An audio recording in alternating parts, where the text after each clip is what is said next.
Welcome, everybody, to another episode of the Time for Impact podcast. Do you know, I've lost count. I would normally tell you how many at this stage, but who's counting anyway? I'm here. My co-host, Matt Cobble, is with us. Hi, Matt. How are you this evening? Hi, Chris. I am good this evening. It is that time of year now where the sun starts to set a bit earlier, the leaves start to fall off the trees, people are back to school, and sometimes people start thinking about new volunteering habits, right? So, very interesting time of year, but I'm doing well, thank you. And now you put the pressure on me to edit it this autumn so it doesn't come out in the winter when people say, what's Matt talking about? Cozy. Also a cozy, warm fire. There's snow on the ground. Yeah, all that kind of stuff. So, as always, we bring you innovative, creative, forward-thinking guests on the podcast. I think the last couple of episodes, we promised that we'd internationalize our guest speakers a little bit more as well. And I think this is our second American speaker on the trot. So we're certainly winning on the North American front, and there's more to follow. Today's guest is going to need very little introduction from me, although I know she's going to introduce herself in a moment anyway. But we have with us fellow podcaster and consultant and trainer and many things extraordinaire from America, from Tennessee. Tobi Johnson is with us. And if you've not subscribed to Volpro News, or have you not listened to the Volunteer Nation podcast, well, you need to be, for starters, and we will put the links in the show notes. It's absolutely jam-packed with content, with information, with useful tips and instruction on all things around volunteer leadership and volunteerism management. So if you're not already subscribing to those, please do, because there's so much to learn. So much so that I thought, Matt and I have probably thought, well, maybe whilst talking to Tobi, what we don't want to do is replicate one of Tobi's podcasts, because if you want to hear Tobi's podcast, listen to Tobi's podcast, not ours. You'll get the thing there. So we persuaded Tobi perhaps to take a little bit of a step back from downloading all of the tools and tips of volunteer management, although I'm sure she will give us some. Focus a little bit on her leadership journey and leadership learning along the way. And she's been very generous. She's going to tell us about successes and failures, she tells us. So I think there's going to be lots for us to take away, to learn, to reflect on, and to perhaps build into our own leadership journeys. So that's enough waffle from me. Tobi, how are you? Welcome to the podcast. Thanks, Chris and Matt. Nice seeing you. Thank you for that generous introduction. I mean, really. But this is such a pleasure to be joining you and talking about something that's so near and dear to my heart. You know, leadership is what gets us to where we need to be. And it's not always an easy road, and lots of dips and, valleys and peaks. And it's just a great thing to think about.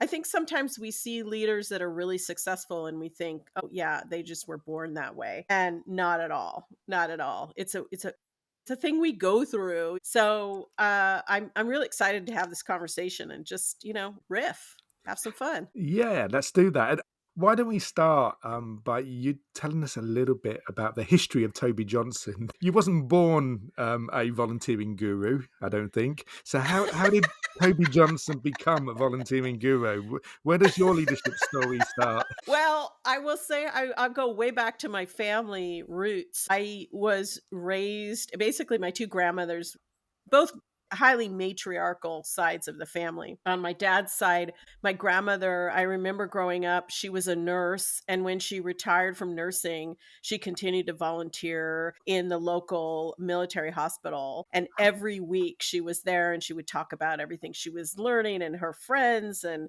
and it was all military. So it was very like colonel this and that. And I saw her just continue to give back and enjoy volunteering throughout her life. And then on my mom's side, my grandmother was not of means at all. She didn't have a college education. She lived on Social Security, lived in assisted housing. So she got some help from the government to pay for her apartment. So she lived in her apartment till she was 101 Wow. years old and just had support come in. Of course, she had 10 kids. So there were a lot of people helping her out. But her volunteering and civic engagement was around helping out her church. So we didn't know, but when she passed, the pastor told us that she had saved her money and bought them a piano. How did that happen? I don't know. All her birthday money given from all her kids and grandkids, maybe. And then she also would bake cookies every year, dozens and dozens of cookies for the Sea Scouts. And so I think I just got, I just grew up with these two matriarchs, very strong women that were always helping other people. And so it was sort of an ethos in the way that I was raised. And when I went to college and started studying, I studied art history and studio arts, and it was my intention. And I went to graduate school to learn how to be an art historian. But my intention was always that I was going to work in the nonprofit arts community when I graduated. There was no other, I wasn't going to go work in a museum. I wasn't going to. And so before that, my first volunteering gig was being an intern at the Seattle Arts Commission. They had a public art gallery, and I would sit in and mine the gallery and ride my bike because it was summer. I was super broke. I had no money, and I was getting ready to go to graduate school. And so I was one of those volunteers who was to be a student, getting things on my resume, helping out, that kind of very practical type of volunteering is where I started. And then it took off from there. So that's kind of how I got started and where I came from. Yeah. And then you woven your way through your not-profit career into various leadership positions and some quite senior ones. Yes, I started in nonprofits. Well, that was my first sort of nonprofit experience as a volunteer. But in graduate school, of course, I was doing work study. So I was working in the nonprofit arts community in Chicago. I went to the School of the Art Institute of Chicago, which is a well-known arts institution. And then when I graduated, I started working in the arts community. And at the time, there just wasn't a lot of funding, federal funding for the arts. In fact, a lot of the funding had been removed. The National Endowment of the Arts at the time had been stripped of a lot of federal funding, which sounds familiar. That sounds I've been through this show before, but then I decided, you know what, I want to work more in social services. So I started doing as a regional outreach coordinator in a with a contractor in a government agency in an employment and training program. And throughout my career, I sort of gradually moved up, in different organizations. I worked for private charities. I worked for federal government agencies. I worked for state agencies. In fact, that was my last job, leading volunteers or leading a program in state agencies. I started programs from scratch. I was hired to build programs, which was great. And and you probably hear this from other guests, that none of my job titles said volunteer coordinator. Yeah. None. I was always, I'm building a program. We need volunteer mentors. I'm building a program. We need people to support our volunteers, the community to support our program participants. So it's always been a part of what I do.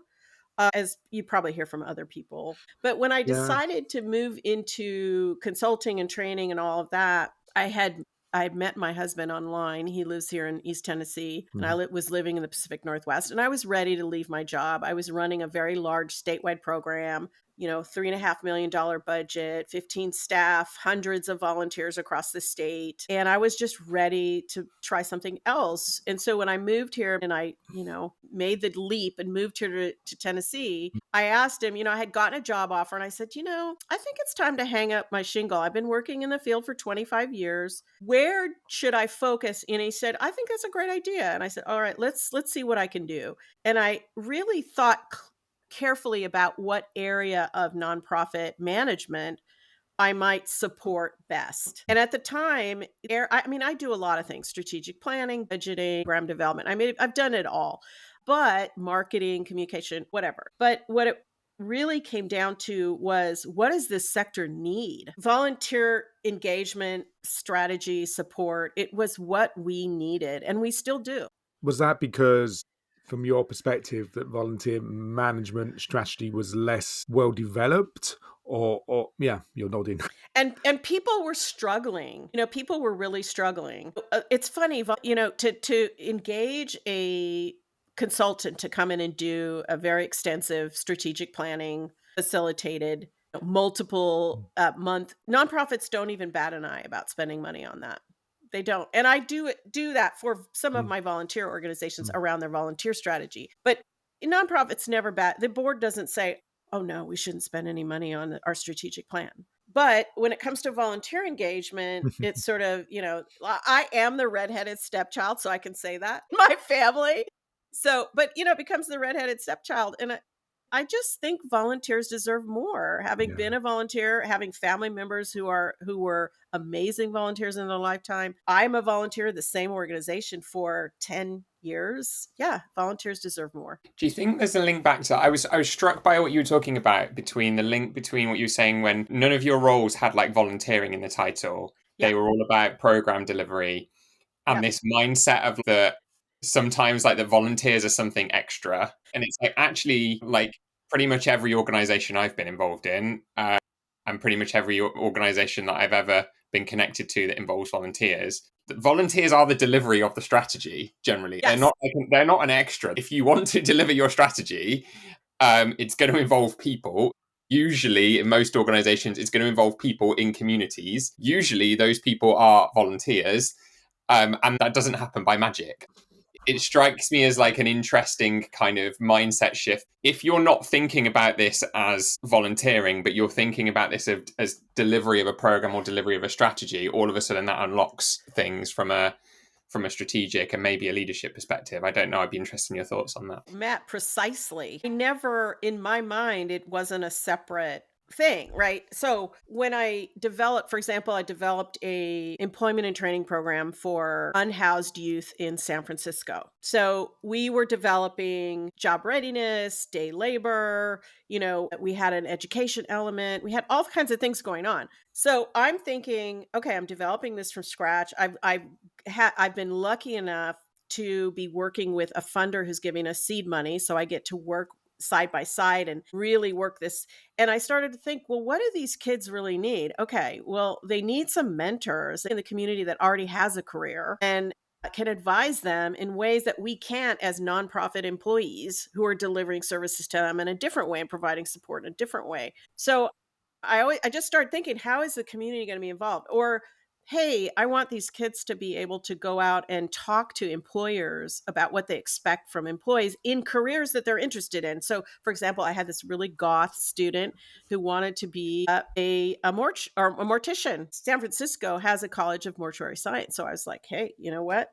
I'm going to send you out to talk to these folk. You're in our job readiness program and let's talk. And I want you to come back. I want you to tell me, what did people look like? What were they wearing? How were they interacting with each other? What do you need to do to prepare to be, we took every young person at face value and saying whatever they wanted to do. So I considered that mortuary to be also part of the community contributing to the success of our students. So whether it was an employer doing, informational interviews, hiring our youth, being a mentor, any coming in and doing, we had corporate groups come in. We had one corporate group come in and do like a job readiness fair and come and teach the kids how to do resumes, etc. All of that to me was community involvement. So I always thought of it as a larger kind of enterprise of bringing the community in because it would make our kids more successful. That's just one example. So it never was, we have a quote unquote volunteer program. And then when my last job working for the state, when I worked, our volunteers did Medicare counseling. And while the program was a volunteer program, like you said, Matt, it was the way we delivered the program. If the volunteers weren't there, the program wasn't going to exist. So for me, it's always been very intimately integrated. It's just part of the program design versus a standalone nice to have that somehow isn't, do you know what I'm saying? It's just never been part of my mindset. And I know what it feels like because when I was working in that state agency, my boss used to say, people have no idea what the hard work you guys are doing. They have no idea how complex what you do is. They just see you as, we were in regulatory agency running a social service program. So the cultures were like way different. You need to go around and teach people what's going on about what you do. And I'm like, I don't have time for that. I got a program to run, which was a mistake. And it was a leadership mistake on my part. But we could talk about that later. But yeah, it's always been integrated in my mind. It's not always integrated in other people in the organization's mind. So I won't say that it was a free pass for me. No. And where it is integrated, it's often seen as something very operational in an organization. Volunteers are providing the resources, the foot soldiers, if you like, to deliver X, Y, or Z program, but not always thought of as strategically important, something that needs investment, something that needs skills, something that needs specific leadership engagement.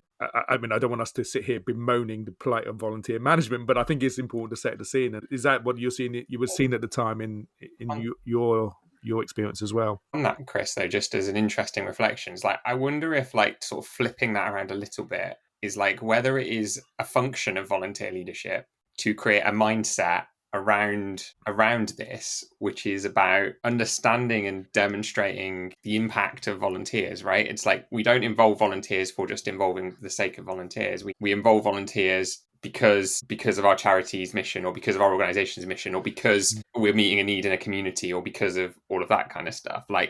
But if that mindset doesn't exist in an organization, it feels to me like there is an onus of someone in that organization, and I'd say it's a leadership challenge to try and develop that mindset. Yeah. Absolutely. I don't remember when I built the program in San Francisco, they brought me in, and this is one of those leadership lessons. I interviewed for the job. I'd been working for an employment and training program, but I was the director of marketing for a 6-state region. And there was this job came up in the local community, and it was to develop a program, an employment and training program. And so I thought, well, I haven't been a program manager before. I've never developed a program from scratch, but I know what goes into it because I've watched and I know, and I've been working in this sector for a while. So I went for the interview, and then after the interview, I sent them a program design. I went home and I typed it up, and I said, if you hired me, this is what I would do.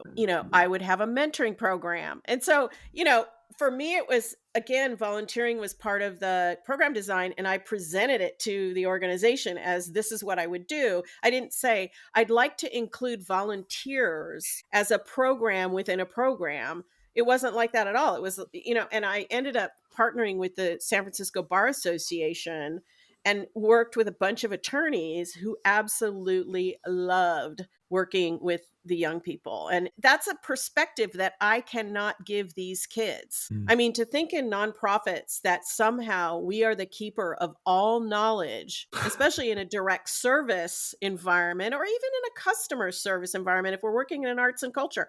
What hubris to think we have all the answers, like the community. Here's the thing. I started in graduate school as an activist. That was, besides my internship, my second quote unquote volunteering role was I was an activist with ACT UP. I was, their token straight white woman in Chicago. And the AIDS crisis was touching me because I had a friend's brother who had died, and I saw the way they were talking about AIDS in women. Now, this is back in the 90s. Some people, are probably like, what is she talking about? Back in the 90s, they would say, women, you don't have to worry about AIDS. You don't have to worry about safe sex. AIDS isn't going to happen to you. And there were people doing activism around that. And I was an ally with my friends in ACT UP. And so grassroots and volunteers taking out, we marched on the Centers for Disease Control, and they ultimately changed the definition of AIDS to include some of the conditions women at the time were experiencing when they had the syndrome. So when you think about volunteering from a volunteer perspective, I always think those of us who come from volunteering have that perspective. So it's just obvious that we would think that volunteers can do a lot, right? That there's no second-class citizenry, that there's an equal partnership and all that. It just comes from where we come from. There's something in that background which I think is really interesting, and it's quite common to a lot of our guests, and actually probably to the two of us as well, which is thinking or at least looking at volunteering through a lens that is much more about mobilizing community, building movements, Yes. building activity, convening and enabling people to play whatever part they're meant to play, as opposed to a sort of human resources model, which is around Yes. this is a task that needs completing. And there's space for both of those in volunteering, don't get me wrong. Yes, of course. But it's interesting that, at least if I'm reading this right, you've come from that background, and it probably shapes some of your leadership thinking into not just in volunteering now, but in your not-for-profit journey. Yeah, I would say, you know, I've done it all in terms of level of sort of management style, right? So I've Mm. done the grassroots, and that's where I started. I've actually led grassroots organizations and movements myself as a paid employee, mobilizing people in the community and building stakeholder groups and all that. I've also built programs and managed programs that are very standardized because they have to be, or they're very risk averse because working in a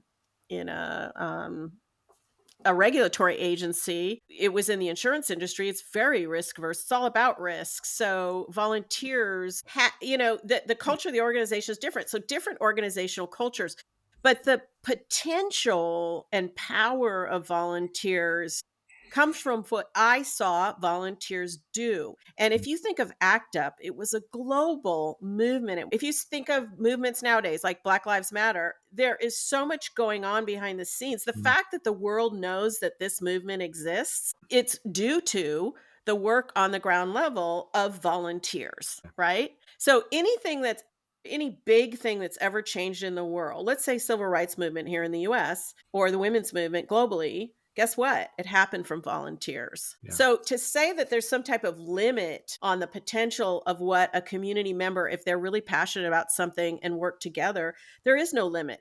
Now, I will say, sometimes organizations have infrastructure, some expertise, access to power in ways that people in community don't. And so sometimes those partnerships can even be more fruitful, but sometimes they're not. Now, it depends on the culture and the mutuality of the collaboration, in my mind. And it feels like those challenges and those skills that are built up through volunteer activism, if you like, the issues of civil rights, the issues of Black Lives Matters, are going to be more and more prevalent and needed, given the challenges that the world's facing today in its own civil rights issues and environmental issues and so on. We look at Black Lives Matters over here. We talk a lot about some of the environmental environmental Yes. movements, not charities. These Yes. are sometimes quite Yes. divisive organizations, but they're incredibly capable of mobilizing very large numbers of very passionate, often young people with very, very light touch organizational leadership. And I think there's a lot we can learn from those personally. Yeah. Yeah. That's the challenge, isn't it? Right? Like, people don't volunteer because they want to volunteer. They volunteer, like, they don't volunteer because they want to volunteer for organizations. They volunteer because it's something they care about, right? Yeah. My experience is that's what moves people to do stuff. Yeah, I will often say people don't volunteer because they want to work for free. Like, oh, let me find some place to go work for free. No, they volunteer because they want to change the world. And so, are you allowing them to make that change happen? I will say that purposefully, because in some organizations it's like, well, you're only going to have this amount of impact because we're going to tamp it down. But it's interesting, and I will just put a caveat on all of this that, like my friend Ruth Leonard says, and she's critiqued, like, she asks the question, is all volunteering inherently good? And mobilizing people when people are hurt by that mobilization, is that good or bad? And, in my mind, volunteering, the intent of volunteering, the intent of community members working together is for the greater good. For me, that I in my mind, that must be part of the equation. That must be part of the definition of volunteering, that it is for the greater good. Now, people have different ideas about what the greater good is, and, we could have a long discussion about that. But, people, let's just face it, people are powerful when we get together and we're very creative. And the more different minds are around a problem, working in synergy, the more likely that problem's going to get solved. Yeah. And we'll put a link to Ruth and Jürgen Grotz's book, which I think you're referencing there in the show notes as well, because it's well worth a read. But most volunteer managers, I hope, have got a good grasp of human behaviour. And in a sense, that is an essence of volunteer leadership. Yes. What differentiates us, at least in principle, from some other professions within the charity sector and beyond, is that kind of innate trust in people, desire, in my mind, to facilitate people to make that change, to make the world a better place, all those things. And often volunteer leaders can be quite a lone voice in an organisation, going against the prevailing wind in terms of especially larger organisations, which can be quite risk adverse and worried about their corporate image and so on. Have you got any leadership thoughts from your experience about how maybe budding future leaders can sort of stay strong, be resilient, build a case for freeing that human spirit in volunteering? Yes. I mean, the essence of the job is leadership, right? If you think of the definition of leadership is sparking people to work together towards a common aim, that's what leadership is, right? And sometimes to get outside their own comfort zone or to work in ways that maybe they didn't in the past. I think in my newsletter today, I quote Simon Sinek, and he said one of the biggest joys of leadership is watching people do what they thought they couldn't do. That's a joy, right? To see that happen. And you are a convener, you're a facilitator, you're a nudger. Sometimes you're the devil's advocate, So I would say the first, tall trees get the wind. And I remember when I first I was promoted to like a serious leadership role where I had many staff underneath me. Or that direct reported to me. I had middle managers and then I had people reporting to them. So it was like structured. And then I reported and, it was quite the bureaucracy. And I found out after a while, I really was allergic to bureaucracy. It's just not my jam. But one of the first things I think is absolutely the most important thing is mindset. So mindset that you've been chosen for a reason, that you're where you need to be in your life, whatever that place is. I always had like a 3-year plan outward of wherever I was in my career. Then I had 3 years out where did I want to be. And in my current job, I would always like try to, capture some of the transferable skills that I could to position me for that next job. Right. So I was always forward thinking person as a professional, but also I realized, tall trees get the wind. And it is lonely at the top sometimes. And you've got to find people you can trust to vent with, to share with, to strategize with.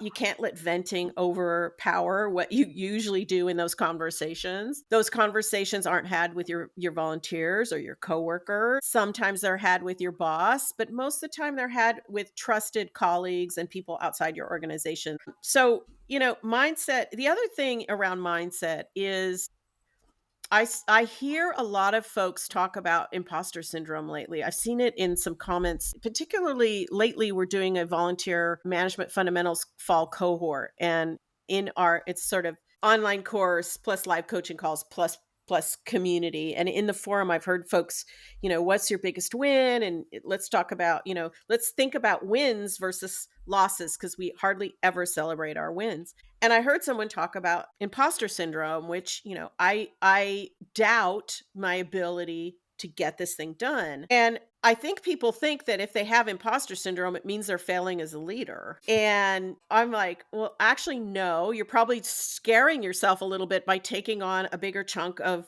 a challenge. You're challenging yourself more. Imposter syndrome is natural. Are you talking about this as something that's a deficit? It's just part of life of being a leader. So there's some acceptance when you are a leader at our level, which is, a tall tree gets the wind. There's some acceptance that is how it is. That's what you signed up for. I remember when I was going to start it took me 2 years to start my podcast because imposter syndrome. I was like, who am I to start a podcast?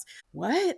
I'm not good at public speaking in that way. And even now, I will not listen to my own podcast because I just can't listen to, and it always freaks me out when I see people and they're like I did a training in Manchester for years, and this lovely person came with a t-shirt with my podcast cover on it. It was like, I was like, are you kidding? You're a super fan.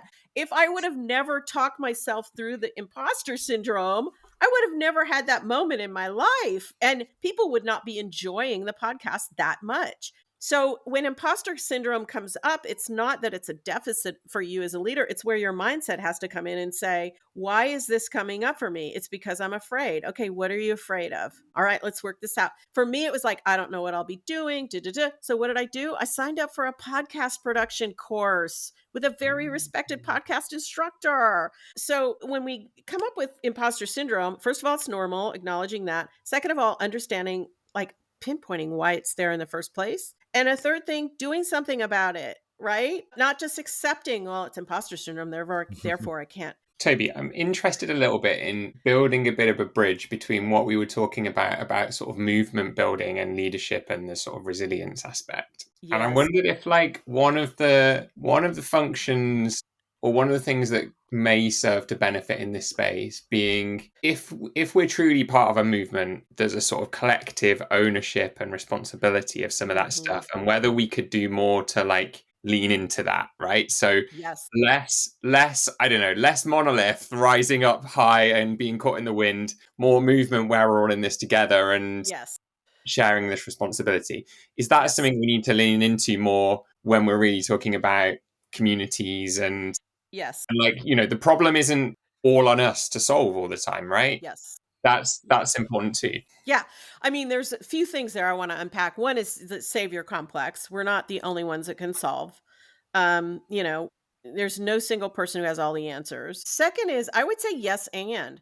So the time to be the tall tree is when you're advocating. So you're advocating for your team, your volunteers, etc. That is your role. You're advocating for resources. You're advocating for budget. You're advocating for respect. You're advocating for more leeway, perhaps. So I'd say when you take on the leadership role as an advocate, you are the tall tree. Now, you get lots of support. A tall tree doesn't stand on a mountainside by itself. There's, other trees. There's all the soil is being held together by these trees, and they're communicating with one another. If you've ever looked at research in trees actually send nutrients to each other underneath the ground in roots. If one tree is failing, other trees will send their nutrients to that tree that's failing. It's amazing, all this work on trees. But when we think about working collectively, I mean, I told you I'd share some mistakes I've made working.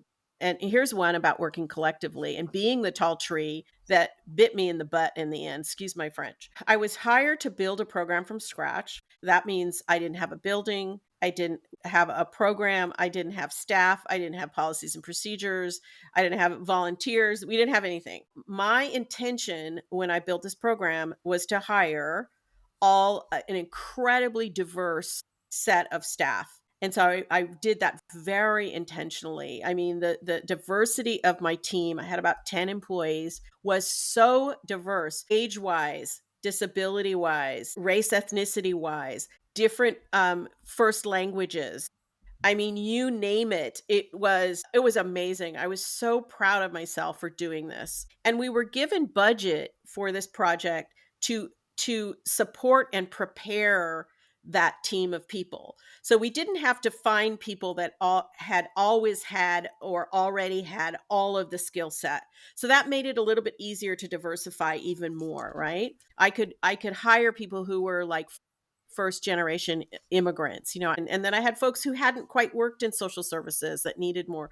Well, when I got this job and I had everybody, we got the site set up. We had 2 different sites. We assigned people. I had my middle management group was quite diverse as well. It wasn't just, line staff were diverse and everybody else was white and straight and middle class and da-da-da-da. I really worked hard at this, and I had to learn a lot about communication. So I really paid attention and learned, but I didn't learn enough to change my style of leadership. So I'm a very direct person. It comes from family and the culture I was raised in or whatever. And I was a very sort of command and control, kind of top down. I wasn't a micromanager, but I was like, get on the bus because we're leaving. If you have a problem, too bad. Let's get moving. We've got kids to serve, right? And I was very tough, but really working with a group that diverse, I needed to be more, as you said, Matt, more collective in decision making, in the way we ran, even down to the way we ran our meetings. Even my staff were like, why do you have your office way over here in the corner? And I go, because that was the office available and our building is really weird.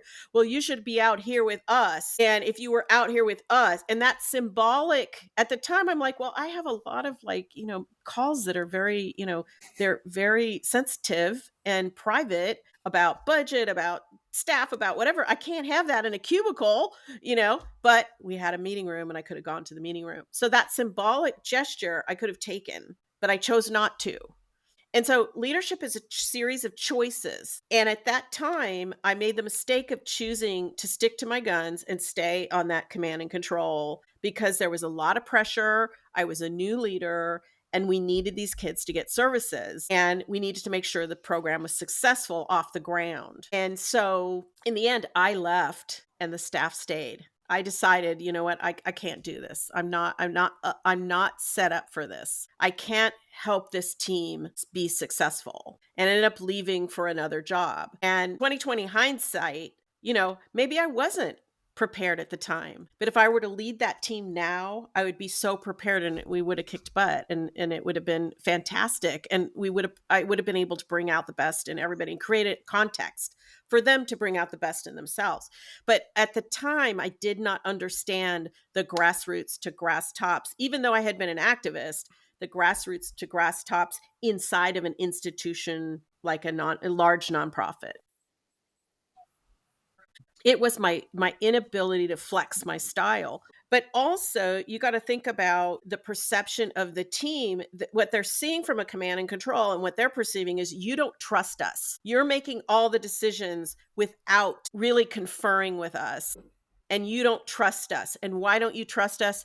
Because we're diverse. And so that was the thought process, I think, on the team's part. So it was super hard. But to this day, the lesson I learned from that, when I got away from it, got a new job and started thinking over, because I had to mull over this for a while, that I always recommend that we involve volunteers in our decision-making in organizations, in decisions that will impact them directly. That is like a foundational way that I train. And where does that come from? It comes from that lesson early on, that very painful lesson. You learn the lesson. That's the key thing. Mm-hmm. So is that the answer, Toby, or is there a multitude of answers? How do you build trust as a leader then? Particularly, I guess, with volunteers, but I suppose what's your philosophy around that? So there's a great book that I've been reading. It's called Super Communicators, Charles Duhigg, Duhigg, and I've been reading it. And some of my, over the years, learned leadership skills, I find that my intuitive way that I've learned as a leader over the years has served me well, because the research is now showing that a couple of things. One is our communication with others and our ability to influence them can happen based on the choices we make in how we communicate. So that's a number one takeaway. We think it's all the structures, and if I can just convince somebody that volunteers are okay, and if I could just have the best business case, if I could just have the best change management plan and all that. And we do a lot of training on that. But last week in the Impact Lab, I did an entire change management training on communicating and getting influence through your communication. So a couple key takeaways. One is you need to match the type of conversation. I mean, are people having an emotional conversation? Are they having a practical conversation? Are they having like a nuts and boltsy data? Is it a planning conversation or is it a nuts and boltsy data conversation? If somebody's telling you how sad they are, how upset they are, and you're throwing numbers at them, there's a disconnect immediately. The second thing, which I think is more relevant to your point, Matt, and your question, is listening and then saying, okay, what I hear you saying is do. It's, communications 101.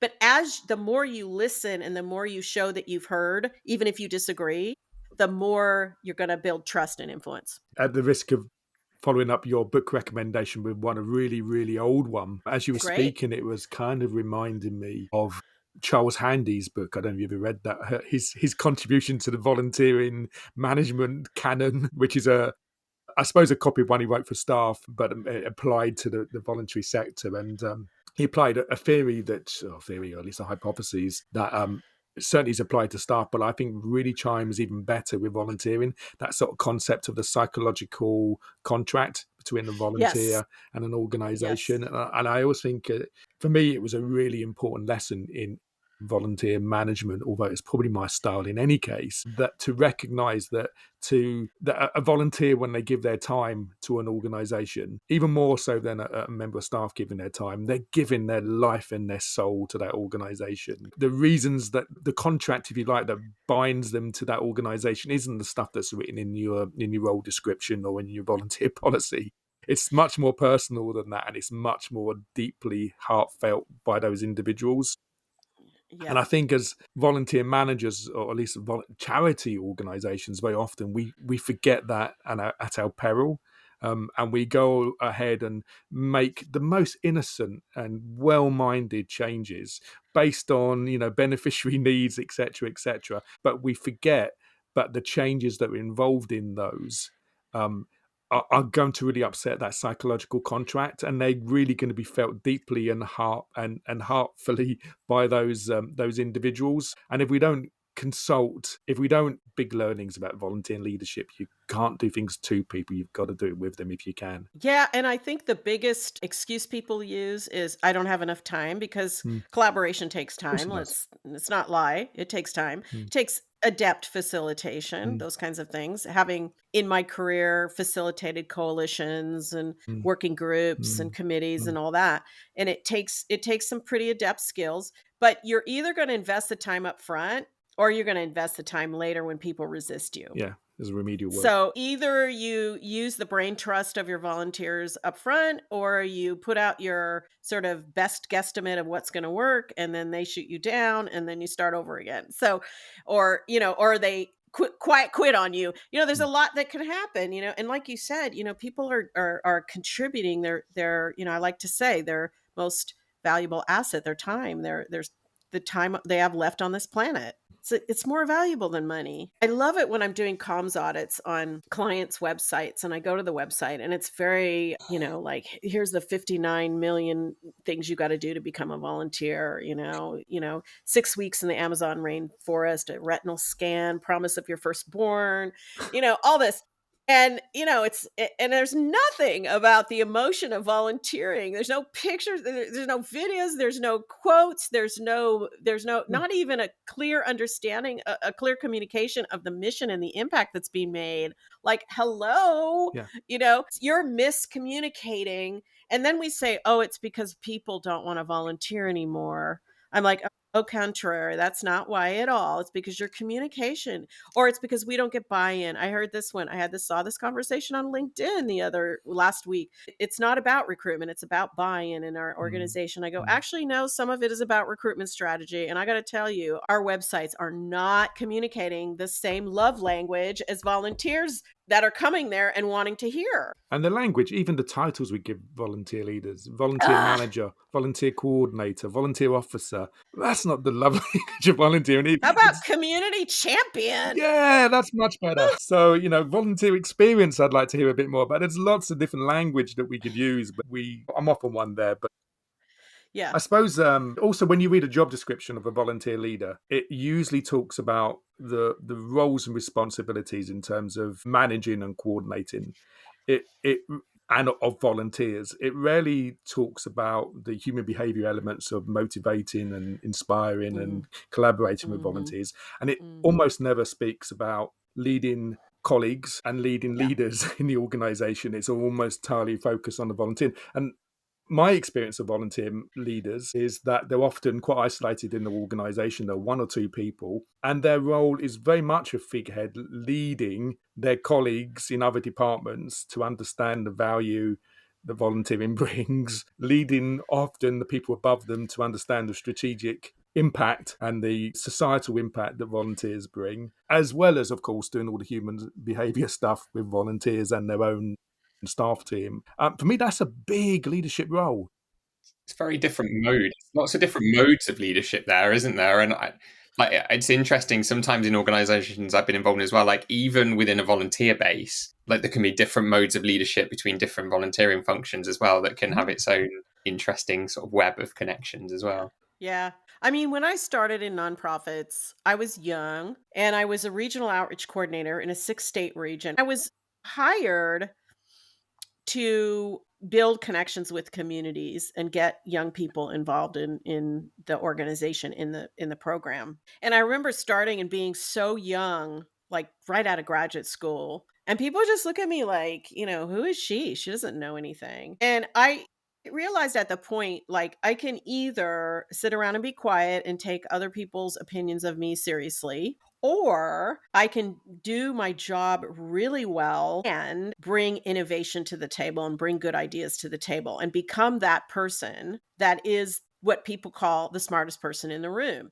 So I want to be that person, the smartest person in the room, the person that people think, let's bring her into this meeting because she'll offer a lot. It doesn't mean you're always taking over and doesn't mean you're pushing your ideas. But when the space opens up, I'm never, believe it or not, even I'm very outgoing, whatever. But when I'm in meetings, I am very rarely the person who offers the first idea. I wait, I see what people are offering, and then I see if I can provide a different perspective and perhaps a more innovative approach. And so that was kind of when I was early in my career, I wanted to build a reputation for being that person and to do my job really well. And you start to build a reputation. The other thing is you are setting your intention as a leader and you start to respect yourself for who you are. That is your leadership philosophy. I will come to meetings and add value every single time. And sooner or later, I will earn the right to have the influence.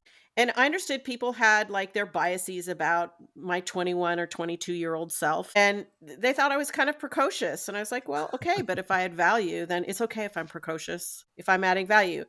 The other thing I would say is, leadership takes courage. It's not easy. I've had many, many days where I cried. Even as an entrepreneur, early on, I remember I had to learn tech breaks. Back in the day, these platforms did not work as well. And so anytime tech would break or something wouldn't work appropriately the way I planned it, I would get really upset. And after so many times of that, I thought, you know what, is getting upset really helping you? Is it serving you right now? Not really. What you need to accept that tech breaks and that you will do everything you can to make sure it doesn't. But when it does, you're not going to waste your time being upset about it. And so in some ways, good leaders create their own inner realities. No one on the exterior can take that away from you or can make you be a certain way unless you let them, right? And so it frustrates me to no end when I hear folks talk about, well, I don't control everything in my organization. That's totally true. But you control everything in your mind. And you can decide whether or not you want that to influence you negatively. And that maybe brings us back to the failure part a little bit, right? Which is that maybe you have to experience that a bit to build that resilience. Or like it's rare, maybe let me flip it a different way. It's probably rare you're going to feel like that the first time you experience something not going right. But it's kind of a muscle to flex maybe and a muscle to work on, which is like actually the more times I'm experiencing this, the quicker I bounce back, the more resilient I am to it, the more, I can cope with this a bit more, the stronger we get sort of thing, the more that muscle is flexed and the more we get okay with it sort of thing. Yeah. And, I came from a childhood that prepared me in some ways for grit. My mom and dad divorced when I was really small. And I had a stepfather that was abusive, and finally got on my merry way to going out in the world and being on my own. And as a child, my sister and brother and I, we took care of a lot of things on our own. And I took care of my sister and brother. So some of us are survivors of whatever. It could be abuse. It could be, some type of trauma. It could be mental health issues. It could be physical disease. There's all kinds of things that impact us in lives and give us grit. And I think when you get to a point, first of all, no one's born a leader. No one's born a leader. You're learning it along the way, and you never stop learning. You never stop developing as a leader if you want to be a good leader. You never stop reflecting, okay, what is this about? Is it serving me? Can I do this differently? What do I feel about this? Like feeling shame. It's okay to feel ashamed that and to feel disappointed in yourself, but you can't let that stop you. You've got to go, okay, what would I do differently next time? And not to feel like I'm justified I have rationale for not living up to my own expectations. I mean, most of us, if we're true leaders and we're exceptional at leadership, we are our worst critics. Whatever other people say, it's totally, we are our worst critics. But that resilience, I would say, you're either going to develop it or it's somehow part of your life experience, your lived experience. Either way, it's a part and parcel of leadership. You must have grit. And there is no such thing as a free ride when it comes to leadership. There just isn't. I wish there were.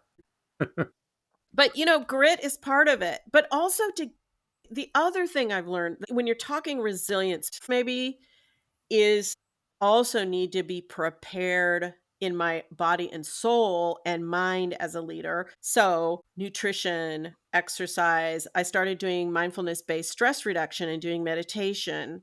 I started doing much more self-care because, like an athlete that trains for being an athlete, if you want to be an exceptional leader, you actually need to train for it and keep yourself in the best shape possible. And all of that leads into volunteer leadership as well, right? Like, to me, Yes. like some of that stuff, which is like, if we want volunteers that we're leading or involving to have healthy volunteering habits, which I imagine we do. And that can look like lots of different things. Like, I wouldn't quantify that, but I would say there are things to see when it's not healthy, right?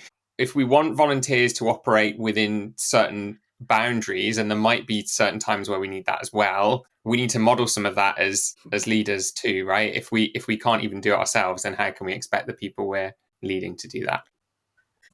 I was really lucky to work with very professional masters of social work folk who I watched and listened intently because I didn't have a social work degree. And so I needed to understand how they went about their business because I was probably not going to go get a social work degree. And so I learned about boundaries from them. And so sometimes we don't have all the information and we have to look cross departmentally even or cross functionally even to pull in some of those skill sets are going to serve us as leaders. I highly recommend working with teens and young adults because they will tell you how it is. Their BS detectors are like so on point and they will tell you straight out sometimes. And I love that because it helped me learn quickly. So one of the ways you can bring innovative thinking is if you look either cross-functionally, cross-departmentally, or even cross like sector. Like, what are psychologists doing right now? What are like the folk in tech doing? And you start to get ideas. And that's one of the things I love to take ideas from everywhere.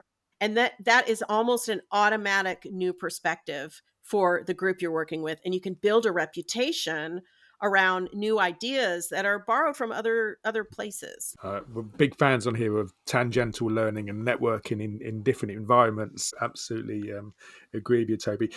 Volunteer managers never think of themselves as CEOs either or in a program director role, but imagine you are supplying volunteers to a specific, let's say it's a direct service program, let's say it's a mentoring program. You need to know all aspects of that mentoring program to supply volunteers for.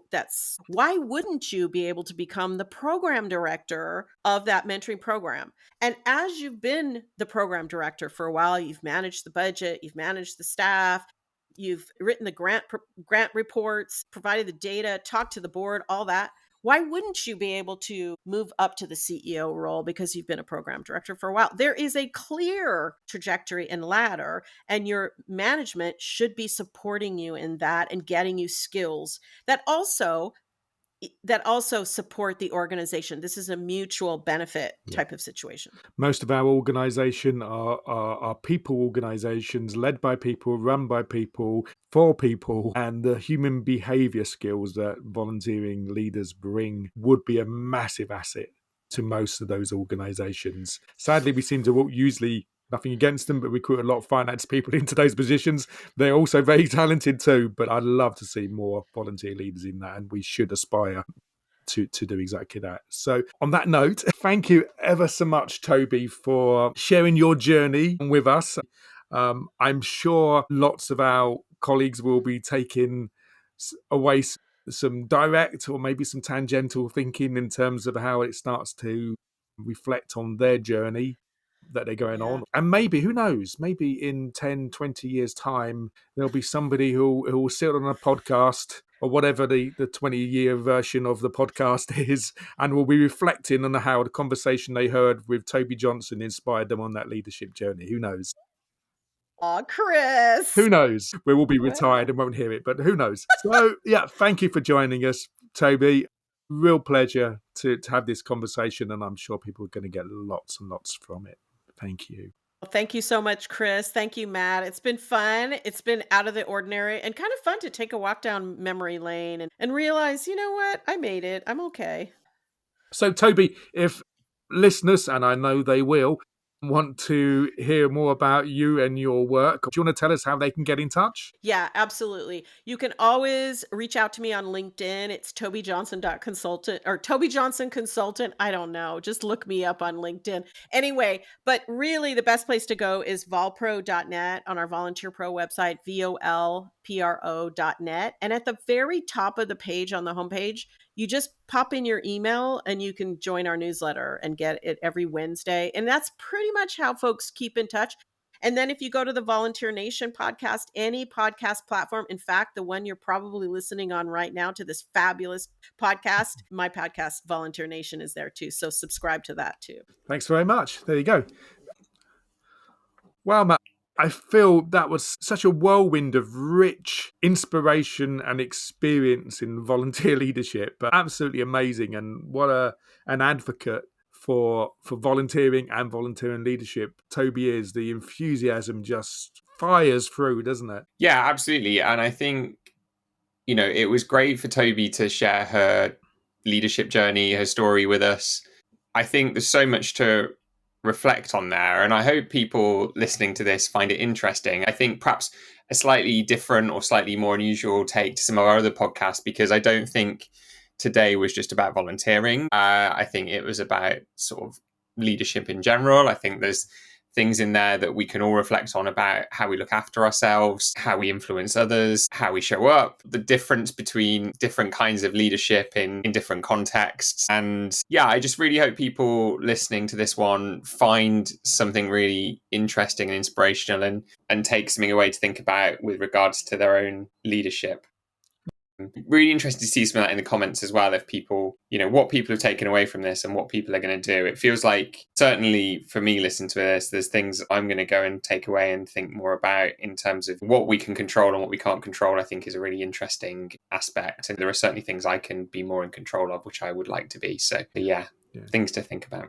And I hope you would take some confidence and some pride, actually, in what a fantastic job volunteer leadership is, but also how difficult it is. And if you're doing it, and I guess I'm hoping most people are doing it very, very well, it's not an easy role, and it's often underestimated how experienced and how competent and how effective volunteer leaders are in mobilizing, as I think I said on the podcast, their volunteers, but also their staff, their colleagues, and their leaders. That's no mean feat. And I hope people take some learning, but also some pride from the brilliant work that they do from this podcast as well. So if you've liked the podcast, as always, please do follow. And if you can, tell other people about the podcast so we can share the learning much further and wider. But until the next time, thank you for joining us. Thanks, Matt. Thanks, Chris. And thanks, Tobi. And thanks, Tobi.